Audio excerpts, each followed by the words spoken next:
Ayun, magandang tanghali sa inyo guys. Gawa tayo ng ng cone. Bali itong cone na ito katayan ng manok.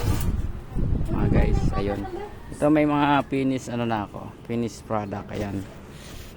Ayun, syempre ganyan ang itsura niya ayun mga guys. Ayun. Medyo medyo mabusisi siyang trabaho no guys. Ganito nabas ko muna siya ng mga ganito. Yan guys, bali walang masyadong gawa sa makina. Dito naman ako sa bagong project. Gagamitin nga pala ito sa sa pagkakatay ng manok.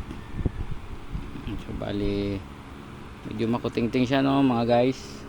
Tiyaga lang. May, kahit papaano may mga natapos na rin ako. 4 na piraso pang 5 na siya guys. Ayun yung ibang mga materialis ko. Bali kulang pa ako na 1 yero. Kailangan ko ng 21 cone. Ayan, 21 cone. Ay guys, so ganyan lang paggagawa ng cone mga guys. Dito ilulusot yung ulo ng manok para tumulo yung kanyang dugo. Pagka tinanggal yung kanyang yung ulo, no guys.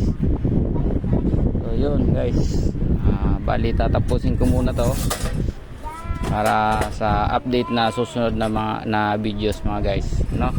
So para sa sa manok, katayan ng manok. Yan.